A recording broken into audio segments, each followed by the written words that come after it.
Bada boom, bada boom, bada boom, bada boom, bada boom, bada boom, bada boom. Ha ha. Hey, and welcome to the show. My name is Jeremy Nose, and you are about to watch and listen to the MNTGE Spaces with Gary Vaynerchuk. Fashion, fun, and the future.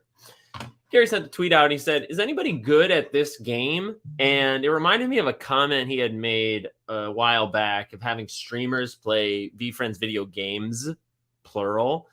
You know, this is the first VFriends game, and if you look at the new website, they've made it much more easier to access below the characters. Ooh, Heartpick. Let's take a look at Heartpick really quick. Bam. Love it. Heartpick in New York. Right below the characters is the game. So it's really easy to get to.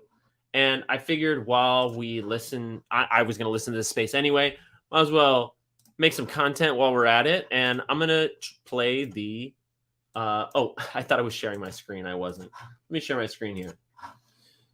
Bada bing. Bada bam.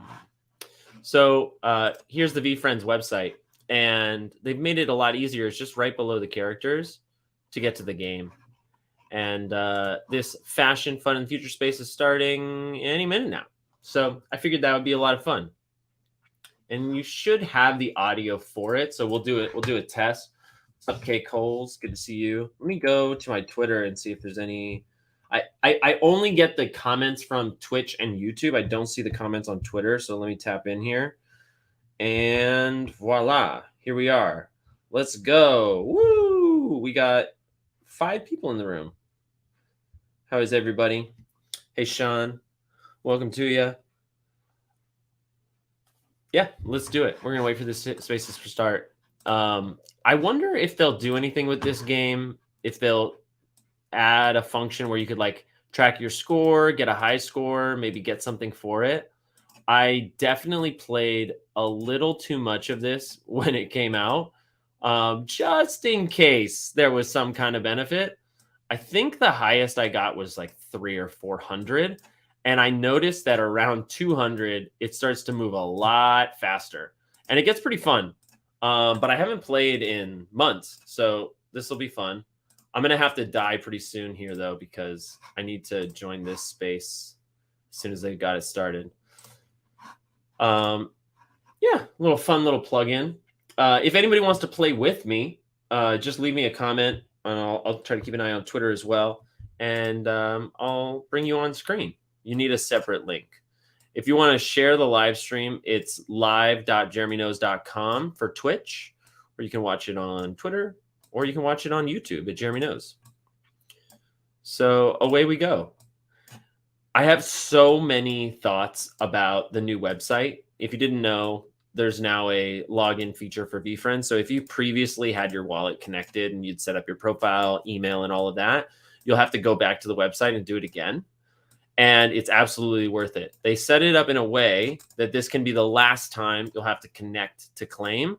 You'll basically be linking your wallet or multiple wallets to your email login, and it will have permissions to read your wallet anytime you come to claim a utility. So if Gratitude Gorilla or GaryBee or Cynical Cat or a Just Art token perhaps gets a utility going forward, if you've already connected your wallet, you're good to go.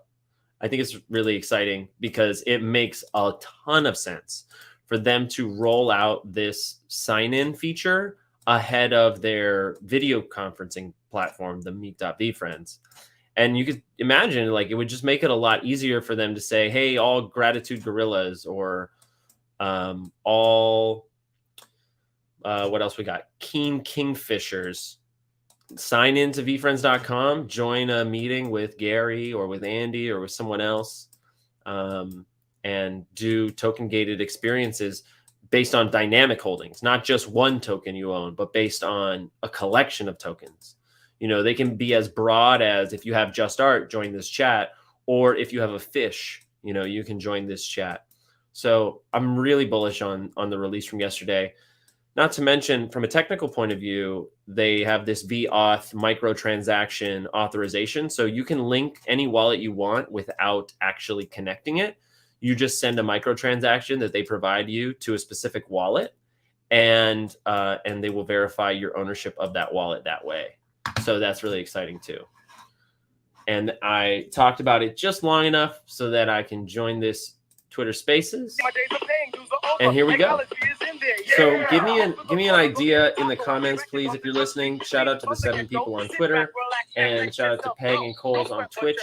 If you're listening to this and you can hear the sound from the spaces, please let me know. They're playing some hip hop music right now. And in a moment, this will all get started. And we'll see. I want to hear, if you're listening, drop your bets. I think I just got like 150 on that first run. What do you think? What's my high score going to be? How far can I get over the course of this half an hour-long Twitter Spaces? How long can I get? Can I get 200? Can I get 300? Do you think I have it in me to get to 500? Just for the music's too loud. Okay, let me fix that. Hold on. Thank you. That's the kind of feedback I need, Yansar. How's that? I brought it down quite a bit, so that might have been too much. What do we think? K. Coles is betting 5.55. Maybe we can make it interesting, and like whoever gets closest gets a free Jeremy Knows token. That's 0.1 ETH worth of value. You're not going to be able to sell it for 0.1 ETH, most likely, but you can definitely redeem it with me for that and more. So I shifted the music down. Before I start a new game, I'd love to get a confirm. Twitter, maybe, for the folks on Twitter. Is the sound better? Is it too loud? Let me know. K. Coles, if you're the only one to guess, you're going to automatically win. And we will do Price is Right rules. So if you guess too high, if you're one over my score, eliminate it. GaryVee, what's up, everybody? All right, let me know how the sound is. Fun in the future, a Mintage Wednesday. This is our weekly gathering, our weekly session. We've been building now over 2-3 months every week, and the guests, in my opinion, have been top tier, and they just keep getting better. And this is a really exciting one because we have an icon, a legend, and a good friend. GaryVee, what's happening, my man? Life is good, Nick. Thank you so much. Good evening, good afternoon, good morning to everyone that has joined us. A lot of familiar faces with their Twitter icons here, and I'm excited to be here, my friend. What's up, Sean? You making? Will we get some Be Friends out? What up? What up? Couldn't miss this one. Yeah, I'm not sure. I'm actually excited to learn about MNTGE. Yeah, you know, Sean, I think it's Mintage. Brennan, say hello, super Brennan. stoked. What's up? What's up, everybody? Nice. So, Sean, you and Gary go back, right? You guys have 250. Let's go. Past, Yeah, I think like me and Gary kind of connected 60. maybe a handful of years ago through sneakers. Yansar like says everyone 90. I end up meeting. Thankful for the sneaker love in my world because that kind of brought a lot of things together. But yeah, we connected through that and just kind of like always kept a dialogue. I've always been like super inspired by Gary and just like, following everything that he does. And then we did work together on Gary's last shoe that he designed, and we did a cool little event at the New York store. Gary did a giveaway. So it's the same guy who did the alpaca shoe. Customers and passerbys, and it was just like a dope thing. So yeah, forget the name of the store. To keep a Cool friendship Kicks rolling at the Cool Kick shop downtown. Authenticity, right? Sean Witherspoon, that's right. Yeah, I mean, for me, like I admire so much of what Sean does, and this, that Complex Con and what I did with K-Swiss when I started getting a little more, collaborative, and then with Reebok is I've got something brewing with Be Friends and Reebok coming out. Yeah, you this do. Year, and we did a preview to that, which I mean, you know this, Nick, because you guys are partners and real friends. Like, there's not a single person on here that, if they have the luxury of meeting this man in real life, doesn't go from admiration for his creative superpowers to deep appreciation for the humanity and kindness and love that comes out of this man's soul. And like, actually 2023 for me is like a real focus to, I'm like thinking a lot more about efficiency in my travel and just in general, all to open up more time for more friendships, between family and work. That's just kind of how I roll. But I want to really open up more room for friendships, as Sean knows, as you know, Nick, between DM or texting.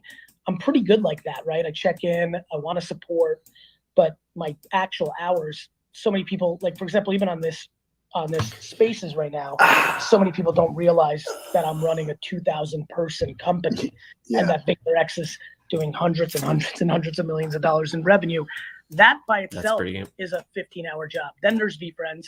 Then there's the GaryBee thing. Then there's the investor thing. Then there's like actually still caring about wine techs and wine library for my dad. So, but I'm so focused on opening up room to expand on my friendships. I'm going out to, you know, right after I'm here, I'm going out to another dinner with a couple that I would have loved. 40 times I tried to have dinner with in the last 2 years, 0 dinners. Now I'm doing it tonight. So Sean is one of those people that I have great love for. You're 18. The same thing where it's like real for business friendship, real, you know, I call them acquaintance pluses, people I got real love for that I can recognize immediately. I know a lot about them. I give them love. Then there's friends, you know, that I don't get to spend time with. So this is pretty fun to do this on the 18th with the two of you, because you guys fit in a category of my New Year's resolution. Though I'm saying that for fun.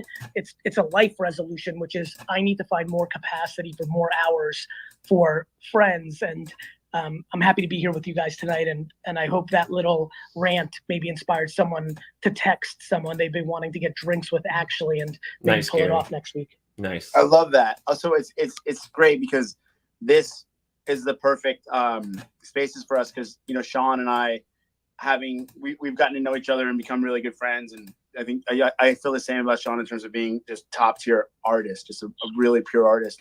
But it was amazing to know that like you guys have a history together, 50. And you know, we have a history together. So it feels like a really great moment to share together. And obviously very, we appreciate you as Sean and I and Brennan build this new company that is Mintage, and, you know, we're still introducing to the world. And obviously you're, you know, you're just being kind of here to share some time with us means a lot. And I'll add one more thing to that, is that when I posted, or when we at Mintage posted, hey, you know, GaryVee is going to join us this week, we got a ton of, a major response. People got excited. We got a ton of RSVPs. And then, you know, I saw that there was a couple comments or some notes in the Discord that were like, how do you get these guests? And, you know, I didn't respond, but you know, what I would say to this audience is like, you know, it's 20 years of work, right? And it's like, you and I have crossed paths so many times over the years. And it was a hello, it was a nod, it was a collaboration, it was something with Snoop. Like we've gotten in the mix and gotten to know each other and become genuine friends. And when the time comes and you lean into people and you ask them, hey, can you appear? Can you make this? It's really purely out of friendship. So that's why I think what you just said really resonated with me. I was going to say that anyway. So thank you for joining me. I'm so glad you said that, because I was petrified. Oops. We talked the other night, and, you know, I thought you said, we're going to say that the people in the community were going to say, why doesn't GaryVee have any Mintage NFTs yet? And as you started talking, my heart dropped, because like, fuck, you know, because I did something about a year ago, which is like created a totally separate laptop and hard wallet for purchasing. And there's so much friction in that, because it's like, you know, like locked up and this and that. And so it's not in my face the way it was a year ago when it was in my laptop and in a hot wallet and things of that nature. So thank God you were saying something sweet, but I still have to be loud and accountable. Don't worry, crew. Like, it's very hard. You know, I always say bet on the jockeys. Is there going to be a Gary like pump on this? Most of what I invested in, you know, World of Women or Women in Weapons, or, you know, definitely Moonbirds. There's only 2 categories for me. I either subjectively love the art, back to Women in Weapons, or I completely believe in the operator, like Moonbirds. And so for me, you two being teamed up on this, I have, you know, and I've been transparent with you the 3 times we've talked about this. Like, I'm in this crazy cocoon right now. I'm going to get out of it because we launched BeFriends.com yesterday, the new website. We've got 2 big tech launches here, but like, I really, like, I'm actually going to try to hang up here. Dustin's here filming in case we get content out of this. I'm going to try to force me to, like, do what I have to do here. So Mintage community, don't worry, I'm coming on board. And it's like, I have no, you know, I'm done with the whole, like, nobody buy it because I'm buying it. That speculation and, you know, gold rush days are over. I'm doing it 100. Because of what I've always done, which is like, I find it hard to not believe in the 2 of you. And I'm aware that you guys have lots going on, and you may, you know, get sidetracked and do other things. But like, A, I want to support you because that's important to me, because you guys are friends. And B, you know, you guys are 2 real people. Like, you do think business. Actually, this is not hyperbole. You don't play one on Instagram, and so that gives me confidence. It's ultimately why I think VeeFriends will be the most successful project. I'm aware consciously that they're absolutely, and you look at the incredible work of Bored Ape and others, Luca, what he's doing, Pudgy Penguins, like, there's people doing it. Like, I may not build the best project in the next 25 years, but I'm going to be in the fucking mix because that's the story of my 25-year career. Man, I appreciate that. And it resonates because the goal here is not to have the objective isn't like, hey, Gary, go get a Vintage Fest. The goal here is like, we just want to vibe and talk and share. We want to show to the world that we're building something. It's slow and steady. We set out to just build a small money bag. And by small, 200. 1,000 is actually quite big, but we didn't set out to build something too big. We wanted to build something that we could really kind of connect with and prove that Sean and I are and Brendan, what we're thinking about, how it applies to vintage clothing and collectibles. So, for us, like, again, it's just about showing improvement. So I love that. Well, man. It's so cool. Everyone talks about like gifts and curses and timing. Yeah. You two are so fortunate. You're not fortunate that you didn't launch it 15 months ago when, you know, it would have went for $1 trillion and all that. You are fortunate that there's a lot of baggage that came along with that gold rush. I feel it daily. Like, the people that bought day one, cool. But like after, depending on what timing was, it's underwater. And like, for me, it's a 50-year project. And so like, you feel the pressure, even for people that are gracious, forget about the people that are loud about it. For you, Dream Joker, like, there's a big Price part is of Right me rules that thinks count. this is an incredible Jeremy time reacts. for real people to launch a project. That's right. There's so much upside. Everything is so priced in a calm on its merit, not the hysteria of the flip. And I think for real operators, look, there's never a bad time to launch a good business, and there's never a good time to launch a bad business, right? So like, yes, I'm aware when I launch VeeFriends, and I'm aware with like the trials and tribulations of the chaos of the last 15 months, but like year 13, it's going to be what it's going to be. Same now.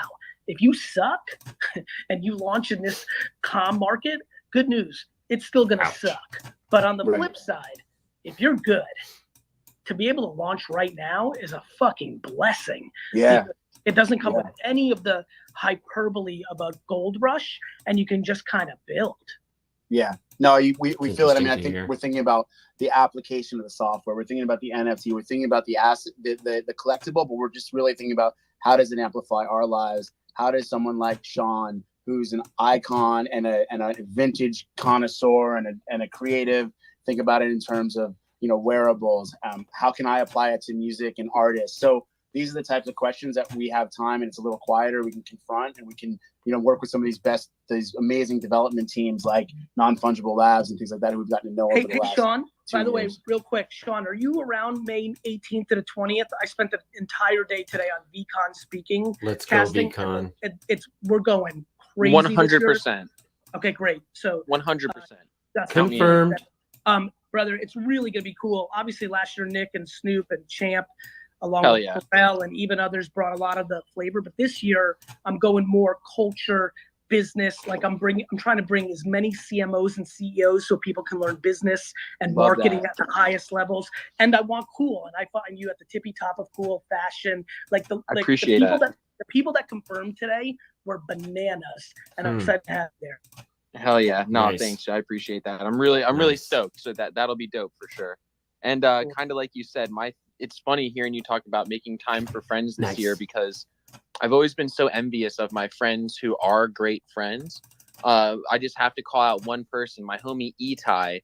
He's probably one of the best just friends in general to anyone that I've ever met. And I would always find myself referencing him, and I'm like, wow, this is how to screen share right now. His life, like I've never met someone like that who just like always has time for you, and it's really like it's so special. So I'm like, man, this year. I'm sorry to interrupt or jump in here. Like that's so insane to me, because one of my best friends that I think is a great friend is Eitan. This is Itai. Wow. Right? Wow. Eitan Sugarman, big roses to you, brother. For a lot of people know who you are in the New York scene over the last 25 years. Talk about like the definition of a friend. Yep. Love that. No, it's cool. I mean, it was cool hearing you focus on that this year, because that's like my big focus. So it's like, time for friends, but luckily all my friends do cool stuff. So I think it'll be a fun year, Good friends and VeeFriends. Yeah. Yeah, Gary, I'm gonna ask you a really basic, because I got a bunch of questions, but I want to ask you something super basic, because there's probably 0.0001% of people on here who don't know you at this point, because I think a lot are really tech savvy, tech forward, NFT, whatever. But for that 0.001, I just want to, because to me you're prolific, but who is GaryVee? I'm a really very simple dude, believe it or not. For all the chaos and all that stuff, like, I'm an entrepreneur who's an immigrant, first generation, born in the Soviet Union, right? Who like came over and like did his family proud, right? Like walked into the family merchant liquor store business and changed the course of the entire family's life. And then at 34, one of the reasons I push patience on every kid on social media is, I spent the first 12 years of my career 7 days a week in a liquor store, not 9 to 5, 7 to 10 p.m., open and close the store for a decade, Saturday included. I would get Sundays during the football season, not a lot of Sundays during not the football season. And, and I never made $100,000 from 22 to 34. And, like, that's hard. And like, and I, and so it's just like so big that I know it's true. Like, I know it's true that if you do the right things and if you have the talent, you're going to end up there. And so I think I'm just a very cliche, not too crazy, out of the ordinary immigrant entrepreneur story that valued family over themselves first. But I think what's unique about me, and that's only because the internet was around. Had I been in the 50s and 40s and 60s, I probably would have 35 wine stores right now, right? And I'd probably be maybe 50-50 partners with my dad. Probably not, but I would inherit it, right? But with the internet, I was able to speed up my course. Plus, I had an 11-year younger brother who I wanted to be in business with. That forced my hand a lot. And then I think I'm a guy who like really likes to see other people win. Things are getting clearer for me of like how I'm wired. Like, Nick, you know this. Sean, you even know this by the way our relationships have formed. And a lot of people here know this. Like, I really want people to fucking win. I really want it. Like, why? Because I'm so fucking great. Nobody's taken from me. I see the fucking, one of the great iconic legends of all times here, Snoop. All of Snoop's winnings. He's here. All of your winnings, Nick. All of Sean's winnings. I'm just going to keep all of Sammy and Jake and Vicky J. Like, everyone's winnings don't come from me. I'm going to get mine. 100%. So like, if you're great, you should only be cheering for people. There's no time for envy. There's no time for jealousy. There's no time for gossiping at dinner, tearing down somebody that's winning. I'm cheering for Maverick Carter. I'm cheering for like everybody. I'm cheering for fuckers in my own industry, other ad agency. If they're good enough, they're good enough. Hawk Media, good, win. Like, I'm cheering for people because nobody's taking a penny or a smile out of my pocket. And so did that come from age? Did that come from age? And I ask you from success and age. Okay. Sure didn't. Almost 200. If I wasn't that person, I would have never built something for my dad. Parents and siblings aren't off, aren't hands off from this stuff. They're not exempt. If you envy your brother and sister most. If you envy, you envy your sibling, your partner, your spouse, your parents most. This is where it gets tricky. Born from the womb, from the dirt of Belarus. This is who the fuck I was, and then I was formed. It's fun to hear Gary talk about the foundation. Who's the same person. Like, so I had the luxury of the double down. I really believe he lives the way he's talking right now, and I know a lot of people don't believe it, but I think this is just like really from the bottom of his heart. Impactful parent to us. Others, it always comes back to his parents. And they're not the one wanting that others to succeed, hardcore parenting, not fighting over the same pie. I had the DNA of my mom, and then I had her parented, so I just became like the 2.0 version of her. Amazing. So what's interesting? The reason I asked if it came with age is that I spent my early career in music, right? Coming up in the music game, and in particular around hip hop artists, right? And there was a when we were young, there was a level of competition, and it was like, it was very, very selfish, but it drove a ton of success. Yeah. Nick? Yeah. Nobody's more competitive than me. On this call, I've already said that Be Friends has to be the #1 NFT project of all time. Right. To your point, this is where people struggle, and I love that you said that. I used to cry until I was 17 anytime I lost in anything. My brother once beat me in NHL 94, and I punched a hole in his bedroom wall. Like I'm plenty competitive. Joker, I'll like, tell you in a sec. Like I'm I gotta like focus. I'm I'm starting to actually- get I just did a closing podcast on where I said 300. It's my about to get a lot dark. faster. I'm dark when it Yeah. comes to competitiveness, but I don't think people understand that you can Ooh, carry two nice. opposite feelings at the same time and they can coexist. This is where everyone gets fucked up. I'm competitive and cheering for everyone. I'm the most hungry and ambitious, and I'm patient as fuck. The fucking superpower comes from the balance of the opposite feelings. I get it. No, it makes so much because one thing I have noticed though is as we've all gotten older, at least a lot of the icons that I've worked with, whatever. There's this sort of celebration now, and there's this sense of like there's this real sense of love, and I just watching it unfold right now has been really inspiring. But I think it's come with age, I think it's cliche that once you scratch your You itch, got to go to your then window. Go to your game good. window. What I'm trying to get the Nice. kids on here to understand is when you're 20 And there you are. and you want to be a supermodel, Go for it, bro. an We'll go back athlete, and forth. or the best entrepreneur, you want to be the next generation of the people on this call. Like, it's then if you're smart enough to be gracious and happy for others and be the bigger person, the depths of those relationships will be greater. Nick, think about all the icons in music that are now giving each other roses, but they were fucking competing with each other because they thought the world was scarce. Yeah. Think about how more beautiful their relationships would be today, and think about this one's gonna hit for you. Think about all the missed nights, all those concerts. Oh no! All those fucking PBA awards, all those nights where people could have chopped up, shared bread, fucking been family instead of fucking hating on each other. They missed those 700 nights. Yeah, no, I think about it all the time. I really think about it, and I think about this is something that if you can instill that in people at a younger age now, exactly, it changes the whole dialogue, man. So I 100% agree with you, man, and it's warm to hear. So I want to ask you another question. You are known as a collector. I see you collect. You've inspired me to collect. I think it's probably how you got to know Sean and some of the other streetwear icons. At heart, like what was the first thing you collected? Like, how did you get into it? Because I think that story is amazing for our audience. Baseball cards, 1984. So I was 9. Don Mattingly was Yankees first baseman. He was my hero. And then I we were like, you could tell the story and nobody believes you, but like we were poor. Like we didn't get shit. Like I didn't even know shit existed.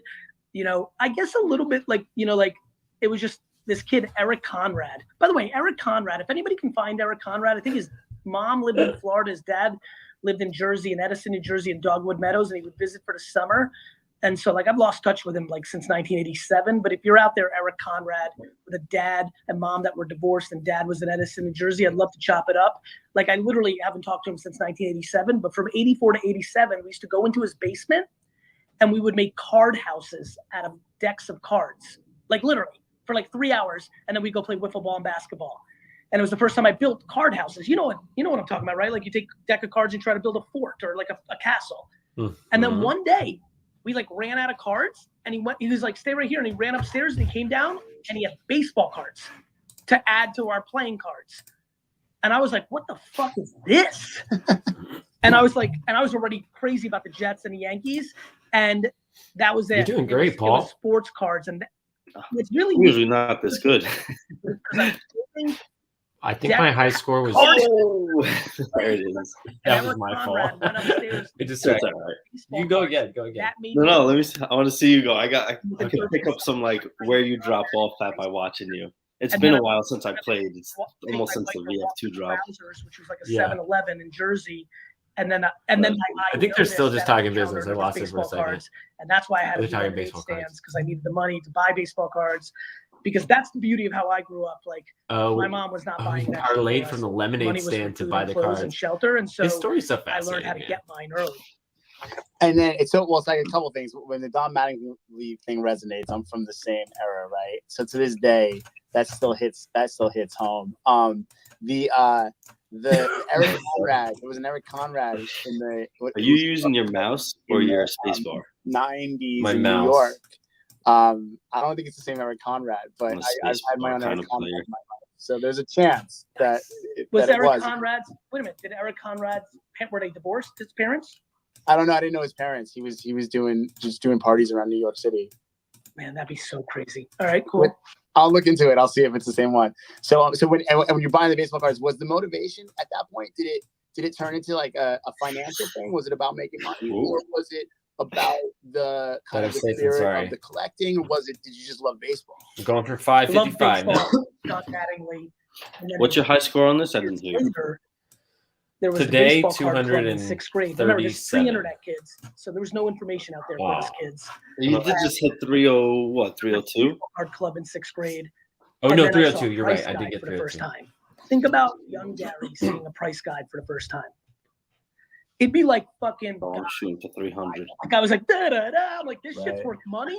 It was fucking over. Like, yo, I remember those, Gary. It was like the Gary getting me competitive. Right?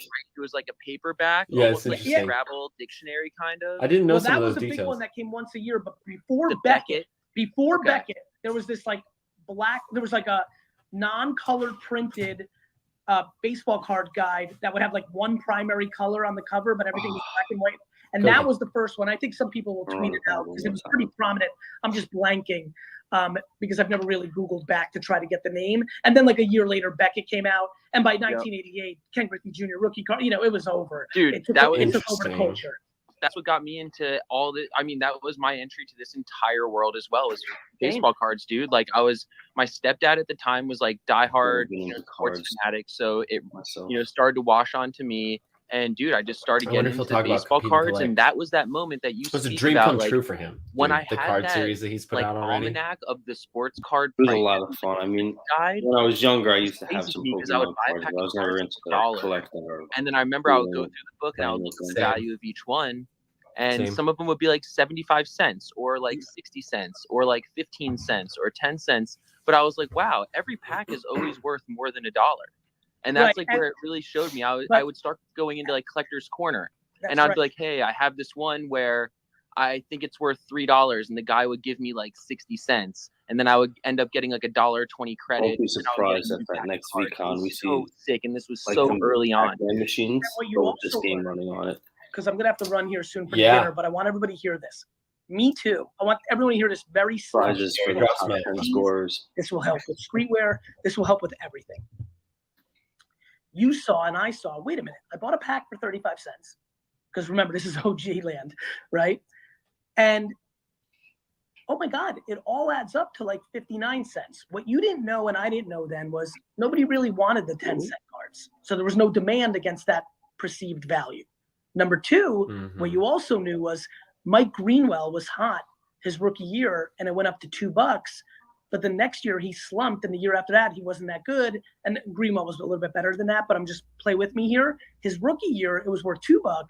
But 12 months later, wait a minute, I thought cards were supposed to go up. Why is this 80 cents now? Oh, wait a minute, that's demand. People don't think he's going to be as good as Wade Boggs or Ted Williams. And so the things we learned in that era, of course we were going to be unstoppable later. Of course you were destined to understand supply and demand and collectability. Of course I was going to be able to explode my dad's wine business because people collected wine. By the time I was 18, I was a fucking master. I was spending 365 days a year, 24 hours a day, 7 days a week, focused only on understanding why cards went up and why they didn't. Why Ken Griffey did, why they didn't. Why Frank Thomas did, and they didn't. Wait a minute, why are Michael Jordan cards going up? Wait a minute, he's more popular than the game. He's in that Spike Lee commercial. He's on the Wheaties box.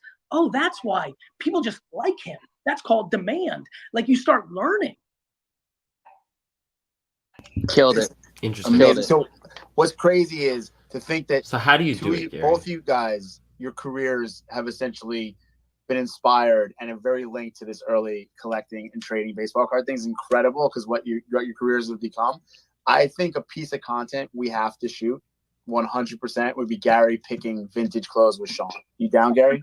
I'm in, bro. Listen, the vintage clothes thing, Let's go. You guys don't even know. I wish AJ was on here right now. In 1998, when we were all about that eBay life, we were buying fucking like Iron Maiden t-shirts for 25 cents and selling them for $40. This is where people I always laugh when people markup for the time onto something. I made a mocktails video the other day. And somebody wrote a comment of like, well, this trend's over. Now GaryVee's here. I'm like, my man, I've been here for 6 years. Just because I'm not talking about it doesn't mean I'm not paying attention. I bought Ethan 15.